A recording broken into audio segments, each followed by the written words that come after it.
Olá, boa tarde a você que está conosco aqui pelo Notícias Agrícolas. Está na hora de entender o que aconteceu em Chicago. Mais uma sessão negativa por lá, quedas em torno de 5 a 9 pontos nos principais vencimentos. E a gente quer entender esse movimento. Afinal de contas, era um mercado que até alguns dias atrás vinha sustentado, vinha tentando buscar novos patamares de preços, se consolidou acima dos 14 dólares por bushel, mas parece que esse patamar aí está sob risco. Vamos entender direitinho se é isso mesmo, o que, que pode acontecer e quais são os fatores que podem definir o rumo dos preços daqui para frente. Quem nos ajuda nesse entendimento é Eduardo Vanin, direto lá da Agriinvest, direto lá de Curitiba, no Paraná. Seja bem-vindo, Eduardo. Obrigado pela participação mais uma vez com a gente aqui no Notícias Agrícolas. Nos ajude a entender esse comportamento de hoje em Chicago, mercado meio desanimado, Eduardo. Tem algum risco de perder esse patamar dos 14 dólares por bushel aí? Boa tarde, Alexander. Boa tarde a todos. Bom, o ponto é o seguinte, a demanda, o mercado da soja está muito focado ainda na demanda. Demanda, claro, da China, que não está boa nesse momento, e isso tem trazido essa pressão para a Bolsa de Chicago. Além disso, também tem o clima, que está mais favorável agora para o Brasil e também para a Argentina. No caso do Brasil, redução do volume de chuvas, o que possibilita uma velocidade maior nos trabalhos de campo, colheita da soja, plantio do milho safrinha. E no caso da Argentina, já ontem, nas últimas 48 horas, bons volumes de chuvas nas regiões produtoras, o que acaba também trazendo uma certa pressão, principalmente para o farelo de soja na Bolsa de Chicago, visto que a Argentina é o maior exportador global de farelo e também de óleo de soja. Então esses dois pontos, demanda da China é devagar e agora, olhando a oferta aqui na América do Sul, notícias melhores para a oferta, para a produção. Bom, então vamos entender o primeiro fator que você citou aí, que é a demanda da China. Quais são os componentes que justificam esse momento fraco aí de demanda chinesa? O que a gente precisa olhar e entender que ajudam a gente a contextualizar o atual momento, Eduardo? Bom, Alexander, é o seguinte, aqui na Greenvest nós apelidamos para melhor entendimento, esse momento que a China passa de tripé da zoonose. O que seria? São 3 pernas. A gente está vendo nesse momento, muito está se falando de zoonoses, alguns surtos reportados e confirmados pela China, pelo Vietnã, do começo do ano para cá. Não só da peste suína africana, que é o pior, mas também teve porcinavírus e outras doenças de inverno. Mas o tripé da zoonose é o seguinte, temos nesse momento, apesar de toda a especulação, um fato bem concreto, que é a alta do preço do leitão na China, está subindo, a queda do preço da carne e a queda do preço do farelo. O leitão subiu bastante forte, no acumulado do ano uma alta de 30%, isso mostra que está faltando leitão, mas não porque a demanda está muito forte, é porque supõe-se que há várias estimativas de mercado, nada oficial, mas que a população de matrizes na China, em algumas regiões, possa ter caído de 10% a 30%. Redução do número de matrizes, redução na produção de leitão, o leitão sobe.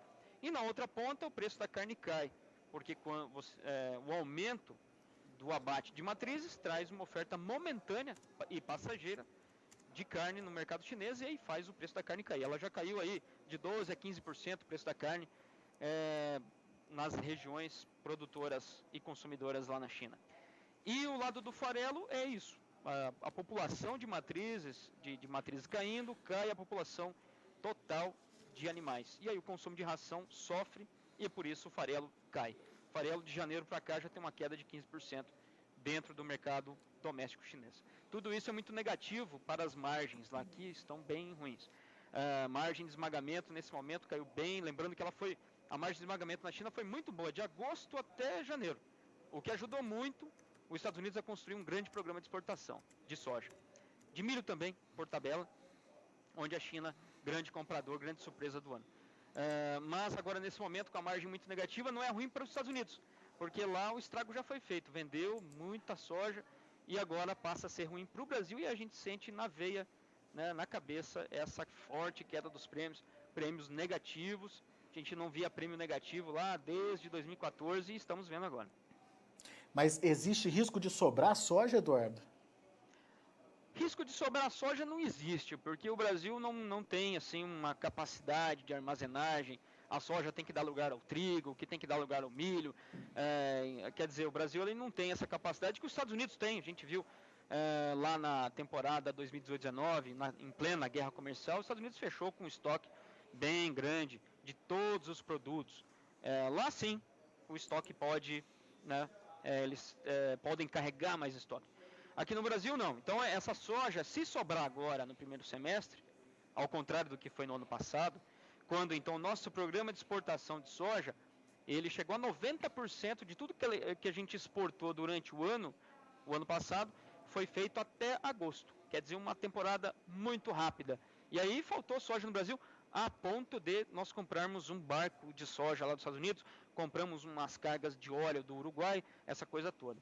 Agora, nesse ano, o que pode acontecer é um programa de exportação mais lento, mais gradual. E aí nós vamos ter mais soja, junto com uma safra maior também, vamos ter mais soja para vender e escoar durante o segundo semestre. Aí traz um ponto negativo, que não é agora que vai acontecer, mas lá para o segundo semestre nós podemos ter um cenário em que o Brasil concorreria com os Estados Unidos, lembrando que também lá vai ter uma safra maior, porque a área vai ser maior. Bom, diante dessas constatações, o que a gente pode esperar aí, ou pelo menos tem alguma motivação para mudança de rumo? O que a gente tem que observar que possa aí, de alguma forma, orientar novos rumos para os preços lá em Chicago? Além dessa questão da demanda fraca e da oferta, né, que você citou aí, que está se recompondo na América do Sul. Para Chicago é um cenário diferente porque o produtor americano precisa plantar e colher. Depois a gente vai olhar se vai sobrar ou não vai. Então, nesse momento, daqui a pouco, lá por abril, começa aí o cenário, o mercado ficar muito atento ao milho e depois, primeira quinzena, a soja. Então, nesses próximos 5 meses, o foco vai ser a produção. Mas, uma vez que a safra é definida, sendo ela de 124 milhões, 125 ou 118, se tiver algum tipo de problema na safra americana, aí a gente vai começar a ver essa volta a olhar a demanda e se aqui no Brasil a gente tiver muita soja ainda, por conta dessa lentidão das compras na China, então daí muda o cenário. Eu chamaria o produtor, principalmente, que está vendo, para fazer uma análise de tudo. Você tem um ponto que é Chicago agora, que pode ter sustentação, mas para nós o que faz a conta toda é Chicago, o prêmio e também o câmbio. E aí nesse ponto, a estratégia de segurar soja esse ano pode não ser igual ao ano passado, que foi uma estratégia acertada. Esse ano temos que ficar atento a toda essa dinâmica, porque o mercado é um pouco diferente esse ano, por conta dessa falta da demanda chinesa e essa lentidão das suas compras agora. Pois é, eu vou voltar um pouquinho na questão da falta de demanda chinesa, só para entender o seguinte. Os fatores que você relacionou, alta do leitão, queda do farelo e queda de carne, são fatores reversíveis? Porque tudo está fundamentado na perda de matrizes, certo? Recuperar matrizes mais daqui para frente pode mudar esse cenário ou é muito difícil disso acontecer? Vamos lá, a gente tem que acompanhar esse cenário muito de perto e sentir esse tripé para ver como é que ele vai se desenvolver. É claro que ele é reversível. No ano passado mostrou a sua força, quando então mostrou-se reversão, a demanda chinesa veio com tudo, no sentido demanda interna por ração, e aí houve uma alta muito forte do farelo de soja lá na China subiu 50% de agosto até janeiro. Isso por conta dessa forte demanda interna, por conta desse controle das zoonoses, peste suína africana, o aumento do plantel e crescimento da demanda interna. Pode acontecer esse ano de novo? Pode e deve acontecer. A questão é o time. Se for mais para o final do ano, nós vamos ter um momento de queda que a gente está vendo agora, e para o final do ano, se a China reverter, podemos ter um apetite maior pela soja brasileira e pela americana também. Mas, de certa forma, teríamos aí um volume maior do que tivemos no ano passado de oferta no mercado. Esse é o ponto, porque o Brasil colheu uma safra recorde, vamos ver aí como é que vai ser o número exato, mas é maior do que o ano passado, e os Estados Unidos também tende a colher uma safra bem maior do que o ano passado, 12 milhões de toneladas, pelo menos, aí a mais. Então tudo isso vai fazer diferença. O que eu acredito é que esse ano não vai ser essa alta ela não deve ser tão grande quanto o ano passado.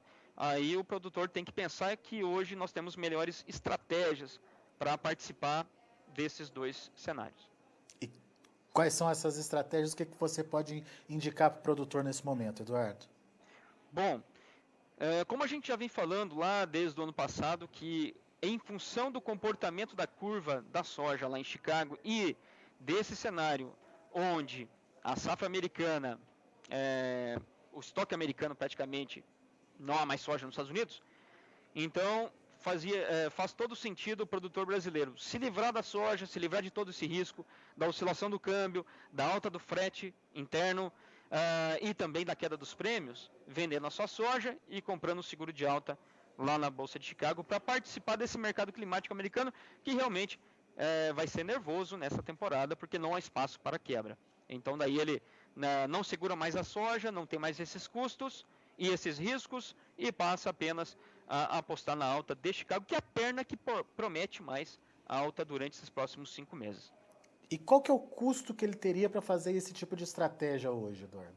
Olha, nós temos feito entre 3 até 5 reais por saca. Bons seguros, onde ele vai se proteger para todo o período climático americano, tanto a fase vegetativa e reprodutiva também. Sairia mais barato que por exemplo, uma manutenção dessa soja nos armazéns? Ah, sim. Podemos dizer aí que tudo bem que tem produtor que não paga armazenagem, está na cooperativa, mas de forma geral o custo aí padrão é alguma coisa aí perto de 70 centavos de real por saca, por mês. Bom, então vale a pena fazer essas contas, vale a pena pensar nesse tipo de estratégia, vende tudo agora, mas participa de uma possível alta lá na frente através de um contrato de opção. No caso, seria uma call. Exatamente, é isso aí. É uma call. Muito bem. Paga-se um prêmio, se o mercado subir, ele participa, ele ganha a diferença, se o mercado cair, enfim, ele... Só perde o prêmio. Só perde o prêmio, exatamente. Os 3 a 4 reais que eu comentei. Perfeito. Muito bem. Então ficou bem claro aí, né? Essa é uma gestão de estoque e por conta disso uma gestão financeira da propriedade rural que é excelente. Coloca dinheiro no caixa, trabalha, paga as contas, compra insumo à vista e continua participando da alta do mercado se ela houver através de um seguro de preço. E livra armazém se ele tiver aí a oportunidade de colher bem o milho, né? Na sequência, né? Isso mesmo. Pode até prestar serviço para os vizinhos, se for o caso. É isso aí. Muito bom. Eduardo Vanin, meu caro, muito obrigado, viu, pela sua participação, uma bela análise aí pra gente, deu para entender direitinho qual é o momento do mercado e quais são as possibilidades que esse mercado traz aí para, enfim, indicação aí do novo rumo dos preços da soja e, obviamente, a estratégia do produtor, que, como o Eduardo lembrou, é um ano diferente do ano passado. O ano passado valia a pena você esperar para vender porque tinha possibilidade de preço subir lá na frente. Esse ano, esse risco é maior, já que existe aí uma demanda chinesa mais fraca, existe aí, enfim, uma negociação que nesse momento de plena colheita está parada aqui no Brasil, vai ter mais soja, enfim, vai ser menos pessoas disputando mais soja e isso pode evitar aí uma alta nos preços. Certo, Eduardo? É isso mesmo. Não esquecendo também, amanhã, quinta-feira, nós temos aí o primeiro encontro entre Estados Unidos e China, agora sob o comando do Biden. Então, vão ser discutidos alguns pontos, é uma retomada, vamos dizer assim, dessa relação bem truncada, lembrando lá na guerra comercial, cheia de tarifas e barreiras, etc. E agora é um novo capítulo onde a pressão do Biden, dos Estados Unidos sobre a China, é muito mais, envolvendo assuntos muito mais delicados para a China, que é respeito à democracia, liberdade de expressão, essas acusações todas que já vêm sendo feitas contra a China por parte dos Estados Unidos. Então, realmente, amanhã é um dia importante e a gente já vê como um preparativo do lado da China, como uma cordialidade, essas duas compras de milho feitas hoje é quarta-feira, na terça-feira e hoje. 1.100.000 e pouco, hoje mais 1.200.000 e pouco de milho.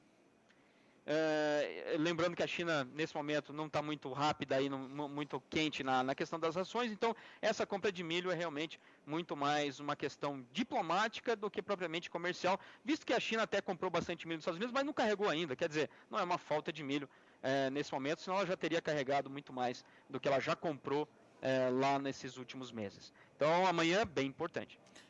Aquela relação de boa vizinhança. Agora, só para entender, temos a possibilidade de um segundo momento aí da guerra comercial, Eduardo? Você vê essa possibilidade? Eu diria que ela evoluiu. Ela não vai mais ser comercial, pode até em algum momento também abranger a questão comercial, mas agora é muito mais uma questão de a ideologia dos dois países, onde o Biden levanta essa bandeira da liberdade, chamando junto para vamos dizer assim, trazendo outros países que têm o mesmo pensamento, a exemplo da Oceania, liderado lá pela Austrália, também a Europa, que ainda está um pouco indecisa, o Japão, e isso tudo para trazer um contraponto à China. Lembrando que o Trump não fez isso. Na verdade, ele bateu em todo mundo e foi sozinho contra a China, com os resultados questionáveis. E agora o Biden tenta trazer todo mundo, aglutinar esses outros trazendo um contraponto à China. Então, realmente é uma outra fase. E aí a gente vai ter que ver o que isso traz aí para o agronegócio global e brasileiro também. Com certeza. Vamos ficar de olho, então, nessa questão também, nesse encontro China-Estados Unidos, que deve acontecer amanhã. Obrigado por nos alertar, Eduardo. Um grande abraço para você, meu amigo. Volte sempre. Boa tarde, boa semana a todos e vamos ficar atentos aí a esses acontecimentos muito importantes aí para o nosso dia a dia. Isso aí. Valeu. Um abraço. Abraço. Tá aí Eduardo Vanin, direto lá da Agriinvest, direto lá de Curitiba, no Paraná, trazendo pontos e aspectos importantes de análise do mercado. Primeiro fato, China está demandando menos. Ele explicou por que a China está demandando menos, por conta de problemas de zoonoses, né, que são doenças nos rebanhos suínos lá. Houve uma queda de matrizes, consequentemente uma valorização de leitões, porque não tem as mães aí, né, para gerar os leitõezinhos, então valorizou o leitão. Houve uma queda no farelo, essa queda chegou de janeiro para cá a ser de 15% em função de uma menor demanda, né, menos boca para comer, digamos assim, e houve uma queda da carne também, porque quando você tem, por exemplo, um surto de peste suína africana, você tem que abater os animais, mas você pode vender essa carne no mercado que não tem problema. Isso aumenta a oferta, pelo menos de forma momentânea, e faz os preços caírem. Tudo isso traz como consequência aí o que ele chama de tripé da zoonose, que é uma tendência, portanto, negativa aí para os preços da soja no final das contas, porque é o que a gente está vendo agora, menos demanda chinesa acontecendo.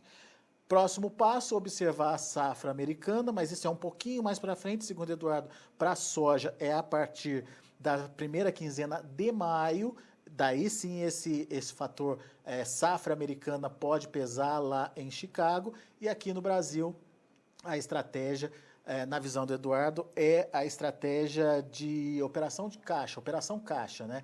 O que ele fala é o seguinte: vende agora, garanta o recurso, mas se proteja para uma eventual alta lá na frente através dos contratos de opção. Faça uma call, ele fez umas contas para a gente, você deve gastar de 3 a 5 reais aí por saca para se proteger ao longo de todo o período de clima lá nos Estados Unidos, de desenvolvimento da lavoura por lá, com, né, o clima afetando aí as lavouras, e dessa forma, se a soja vier a subir, você participa ganhando a diferença do que você vendeu para o que está sendo negociado naquele momento lá na frente. Ou você perde o prêmio, né, que você investiu aí de R$ 3 a R$ 5 para se proteger, mas garante esse nível atual de preços, e se o mercado cair abaixo disso, obviamente você acabou fazendo um bom negócio. Então é a hora de se proteger e não ficar com a soja na mão, pelo menos essa é a indicação do Eduardo Vanin, sugerindo, portanto, essa estratégia de negociação aí para quem quiser, para quem puder e quem preferir entender aí que é uma forma importante de proteção, tá bom? A gente vai agora para os preços. Vamos ver os preços lá na Bolsa de Chicago, como estão se encerrando. Para maio, 14 dólares e 17 cents por bushel, perdendo 5,5 pontos. Julho, 14 dólares e 6 cents por bushel, 7 pontos mais 75. Para setembro, 12 dólares e 82 cents por bushel, 9 pontos de queda. E o novembro, 12,35, queda de 9,5 pontos. Isso é a soja. Vamos ver o milho, como estão encerrando as negociações para o milho. Para maio, 5 dólares e 58 cents por bushel, milho com um fechamento indefinido aí. O primeiro vencimento, maio, por exemplo, fechou com alta de 3 pontos mais 75. Julho teve alta de 0,75 a 5 dólares e 42. Setembro caiu, 2 pontos mais 25 a 4 dólares e 97 cents por bushel. E o dezembro, 4 dólares e 75 cents por bushel, queda também de 2 pontos mais 25. E para finalizar, vamos ao trigo. Trigo trabalhando no vermelho, encerrando no vermelho. Para maio, 6 dólares e 40 cents por bushel, uma queda de 7 pontos. Para julho, 6 dólares e 30 cents por bushel, uma queda de 6 pontos e meio. Setembro, 6 dólares e 30 cents por bushel, uma queda de 6 pontos. E o dezembro, 6 dólares e 37 cents por bushel, queda de 5 pontos. São os números de hoje. Lembrando que as negociações nas bolsas lá nos Estados Unidos estão encerrando uma hora mais cedo. Então, portanto, a partir de 3h30 da tarde, a gente já tem aí o fechamento do mercado por lá. E por isso, a partir de hoje, nos próximos dias, a gente adianta um pouquinho aqui os nossos boletins ao vivo. Então, a partir de agora, durante esse período aí de safra americana, a gente traz para vocês as informações do fechamento de mercado a partir das 4 horas da tarde, tá bom? Fique ligado e deixa eu passar para vocês, antes de me despedir, das formas de você acompanhar o Notícias Agrícolas. É possível você acompanhar, além dessa forma tradicional que você está fazendo através do portal, nas redes sociais também do Notícias Agrícolas. No YouTube é muito importante a sua participação lá, principalmente se inscrevendo e acionando o sininho. Dessa forma, você vai estar sempre recebendo aquela notificação na hora que tiver algum material ao vivo, algum boletim ao vivo entrando no ar. E lá no YouTube você procura por Notícias Agrícolas Oficial. No Facebook, Notícias Agrícolas da mesma forma, segue a gente lá no Facebook. No Instagram, @Notícias Agrícolas, também seguindo a gente no Instagram. E no Twitter, @Noteagri, @Noteagri, tá bom? Dessa forma você consegue acompanhar o Notícias Agrícolas, as novidades, os boletins ao vivo, enfim, as últimas informações que são destaques no meio do agronegócio, de uma forma praticamente online. Toda vez que acontece alguma coisa nova no site, você é avisado através das redes sociais, tá bom? Obrigado pela sua participação, obrigado pela audiência. Amanhã a gente volta com outras informações e mais destaques.